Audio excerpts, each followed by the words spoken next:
بسم اللہ الرحمن الرحیم۔ سامعین و ناظرین السلام علیکم۔ امید ہے کہ ایمان و صحت کی بہترین حالت کے ساتھ آپ اپنے بچوں کے ساتھ زندگی انجوائے کر رہے ہوں گے۔ آج کا ہمارا کہانی کا ٹاپک ہے کہ خود اعتمادی کو بڑھانے کے طریقے کون سے ہیں۔ دیکھیں کہ ہم اپنے ذات کے اندر اپنا سیلف کانفیڈنس جو ہے کس طرح سے انہانس کر سکتے ہیں۔ آپ اپنے ذہن اور خیالات کے آئینے میں اپنے آپ کو ہمیشہ ایک کامیاب شخص کی حیثیت سے دیکھیں۔ اس تصویر کو کبھی اوجھل نہ ہونے دیں۔ کبھی اپنی ناکامی کے بارے میں کوئی خیال اپنے ذہن میں نہ لائیں۔ اپنی ذاتی تصویر کی حقیقت پر کبھی شبہ تک نہ کریں، ورنہ یہ چیز آپ کے لیے بہت بڑی خطرے کا باعث ثابت ہوگی۔ لہٰذا آپ ہمیشہ خود کو ایک کامیاب شخص کی حیثیت سے دیکھیں، خواہ حالات کیسے ہی غیر موافق کیوں نہ ہوں۔ جب کبھی آپ کی صلاحیتوں سے متعلق کوئی تخریبی خیال آپ کے ذہن دماغ میں آئے تو فوراً اس کے مقابلے میں ایک تعمیری خیال لا کر اسے ذہن سے ختم کر دیں۔ خیالوں ہی خیالوں میں مت سوچیں کہ آپ فلاں کام کرنے کے راستے میں یہ دشواریاں ہوں گی۔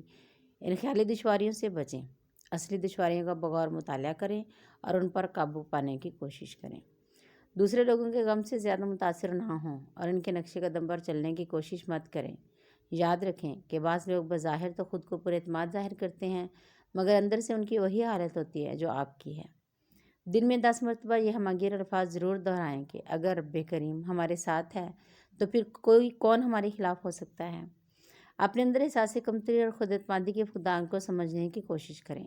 یہ چیزیں اکثر اوقات بچپن میں انسان کے ذہن پر سوار ہو جاتی ہیں۔ اپنے آپ کو پہچاننے سے بہت سی تکالیف کا علاج خود بخود ہو جاتا ہے۔ اگر ہو سکے تو اونچی آواز میں ان الفاظ کو ہر روز دن میں 10 بار دہرائیں کہ میں اللہ کی مدد سے ہر کام کر سکتا ہوں۔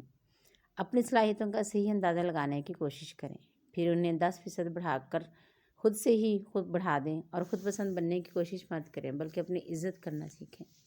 خود کو اللہ کی رضا پر چھوڑ دیں، پھر یقین کر لیں کہ اب وہ آپ کے اندر کی تعمیری قوتوں کا محرک بن رہا ہے۔ اپنے آپ کو ہر وقت یہ یاد دلاتے رہیں کہ اللہ کی ذات آپ کے ساتھ ہے، لہٰذا دنیا کی کوئی طاقت آپ کو شکست نہیں دے سکتی۔ جائیے، اب خود اعتمادی کا ہتھیار آپ کے ساتھ ہے۔ آپ زندگی کے کسی میدان میں کبھی ناکام نہیں رہیں گے۔ خود اعتمادی ہی وہ خوبی ہے جو آپ کو پروکار بنائے گی۔ اللہ کرے کہ اللہ تعالی ہم سب کی زندگیوں کو انتہائی پرامن طریقے سے اور سیلف کانفیڈنس کے ساتھ خود اعتمادی سے گزارنے کے قابل بنائیں۔ آمین۔